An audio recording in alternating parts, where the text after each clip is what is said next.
So part of our work is around global justice issues and part of our work is around ecosystem restoration, and very much we were inspired by permaculture in terms of principles and values that we can be promoting to work with the land as well as how we work with each other as people. One element that got us curious was this idea of boundaries. And obviously in the global context, boundaries can be something very divisive. Boundaries are separating people, they're causing conflict. Boundaries can other people, and so boundaries haven't necessarily been held well in the human world.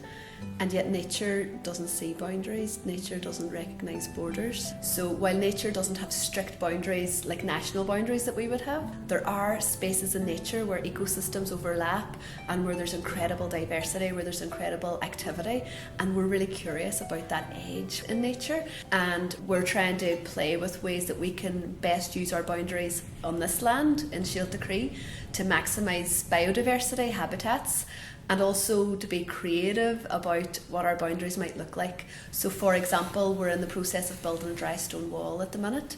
We built it for a couple of reasons. Aesthetically, because it's an ancient sort of old craft to the land, but also it creates so many habitats for different forms of life, whether it's the moss or whether it's insects. In permaculture, every element should ideally cover at least 3 functions. So for the stone wall, it's given us healthy boundaries hopefully between our own house and the education centre, because they're both very close to each other, but it's also aesthetic, hugs the groups as they come into Síolta Chroí, and creates a lot of habitat as well for all the different forms of life.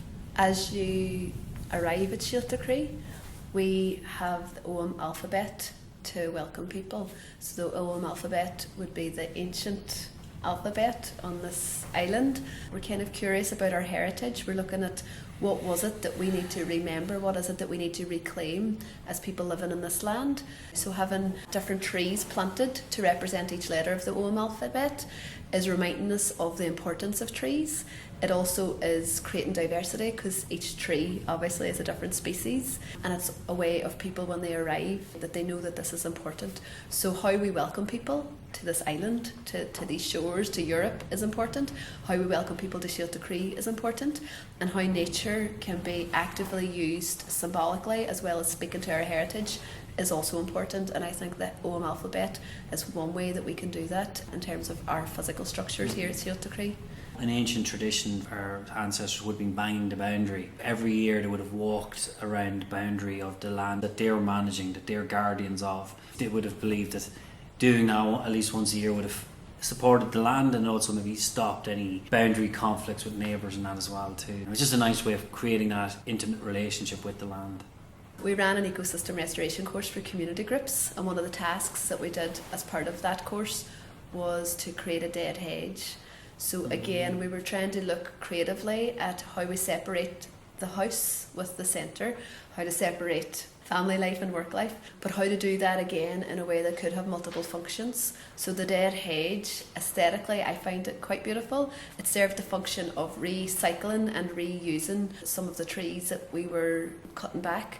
So we were able to use those dead material, put them into a beautiful curve that framed the driveway up to the centre, separated it from the house, and that dead hedge will become a habitat for many different species of animals. Again, it could go into that spiritual question of like with life and death. The trees supported life when they were alive, but then they actually support a lot of life in their death as well as they're dying in death. Yeah, it's funny that they're called a dead hedge when there's so much life in them. They say in like sort of ecosystem restoration there's a point, it's like generally after about 7 years where everything just clicks together and you just see this boom of life. This year, the first year we've seen a dragonfly.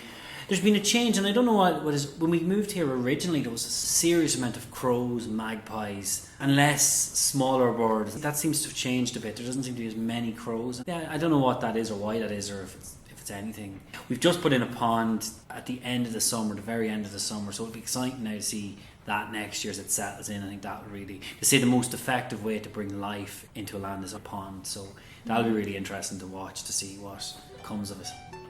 But in terms of the established boundaries that were on this land before Gareth and Karen came to become guardians of it, those established hedgerows and trees we're wild. They are the wild spaces. And I suppose that's the other thing that we're quite curious about here in terms of nature, how we can work with nature in a way that allows wildness and chaos, I suppose, to emerge enough to result in more creativity and life and emergence. As part of that, we're looking at the humans as well, how we can also be rewilding ourselves when we are with the land, and when we give permission to the land to be wild, what does that do for our own spirits? So it's just another thought, how we can grow that wilderness while still working with the land, you know, that it's not just a wastefulness of wilderness.